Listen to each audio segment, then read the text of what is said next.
Comment fonctionne une boîte de vitesse manuelle? L'explication la plus simple. Vous êtes-vous déjà demandé pourquoi une voiture a besoin d'une boîte de vitesse? Si le moteur est déjà capable de produire de la puissance, pourquoi ajouter un système aussi complexe? Dans cette vidéo, nous allons répondre à cette question et découvrir étape par étape le fonctionnement d'une boîte de vitesse manuelle. Commençons par le moteur. Lorsque le carburant brûle dans les cylindres, il pousse les pistons de haut en bas. Le vilebrequin transforme ensuite ce mouvement alternatif en mouvement de rotation qui entraîne le volant moteur. C'est cette rotation qui produit le couple, la force qui permettra finalement de faire tourner les roues.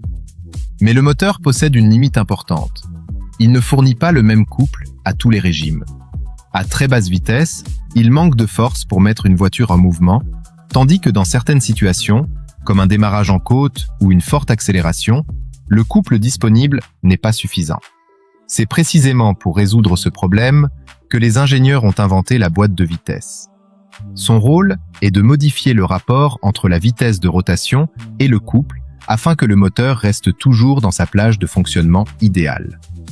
Pour comprendre son fonctionnement, il faut d'abord connaître le principe des engrenages. Dans un système d'engrenage, la roue reliée au moteur est appelée engrenage menant, tandis que celle qui reçoit le mouvement est l'engrenage mené. Lorsque deux engrenages sont en prise, ils tournent en sens opposé. Si l'on souhaite conserver le même sens de rotation, il suffit d'ajouter un troisième engrenage, appelé engrenage intermédiaire, qui inverse une seconde fois le sens de rotation sans modifier le rapport de transmission. La taille des engrenages est essentielle. Si les deux engrenages ont la même taille, la vitesse et le couple restent identiques. En revanche, lorsqu'un petit engrenage entraîne un plus grand, la vitesse diminue, mais le couple augmente. C'est exactement ce qu'il faut pour démarrer une voiture. À l'inverse, lorsqu'un grand engrenage entraîne un plus petit, la vitesse augmente, mais le couple diminue. Cette configuration est idéale pour rouler rapidement sur autoroute. Cette relation est exprimée par le rapport de transmission, calculé à partir du nombre de dents des engrenages. Plus le rapport est élevé, plus le couple est multiplié, mais plus la vitesse diminue. C'est toujours un compromis entre puissance et vitesse. Voyons maintenant l'intérieur d'une boîte de vitesse manuelle. Elle est principalement composée de trois arbres. L'arbre d'entrée, relié au moteur par l'embrayage, l'arbre intermédiaire, qui porte plusieurs engrenages de tailles différentes, l'arbre de sortie, relié au différentiel, puis aux roues. Les engrenages de l'arbre intermédiaire restent constamment en prise avec ceux de l'arbre de sortie. Pourtant, les engrenages de sortie tournent librement autour de leur arbre et ne transmettent pas la puissance tant qu'ils ne sont pas verrouillés. C'est ici qu'interviennent les synchroniseurs.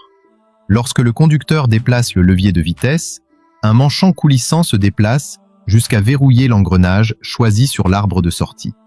La puissance du moteur est alors transmise à ce rapport. Avant que les dents ne s'engagent complètement, une bague de synchronisation égalise la vitesse de rotation entre les pièces. Grâce à elle, les vitesses passent en douceur, sans craquement ni usure excessive. L'embrayage joue également un rôle essentiel. En appuyant sur la pédale, le conducteur sépare temporairement le moteur de la boîte de vitesse. Cela réduit les efforts mécaniques et permet au synchroniseur de faire son travail correctement. Voyons maintenant le rôle de chaque vitesse. La première vitesse possède le rapport de transmission le plus élevé, généralement autour de 3,8 pour 1. Elle multiplie fortement le couple, ce qui permet de démarrer le véhicule ou de franchir une forte pente. La deuxième vitesse, avec un rapport proche de 2 pour 1, offre encore beaucoup de couple tout en permettant d'accélérer davantage. La troisième vitesse, autour de 1,4 pour 1, constitue un bon compromis entre accélération et vitesse. La quatrième vitesse est souvent appelée prise directe, avec un rapport de 1 à 1. Le moteur et l'arbre de sortie tournent alors exactement à la même vitesse, sans multiplication ni réduction. Enfin, la cinquième vitesse, et parfois la sixième sur les véhicules modernes, possède un rapport inférieur à 1, appelé surmultiplication.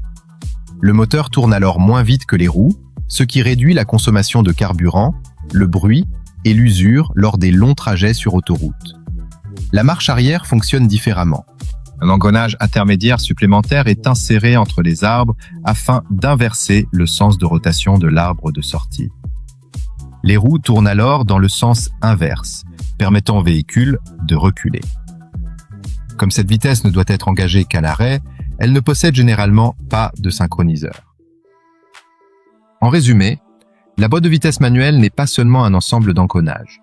C'est un système mécanique ingénieux qui adapte en permanence le couple et la vitesse du moteur aux besoins du conducteur. Grâce aux différents rapports de transmission, au système d'embrayage et au synchroniseur, elle permet de démarrer facilement, d'accélérer efficacement, de gravir des côtes et de rouler à grande vitesse, tout en optimisant la consommation de carburant.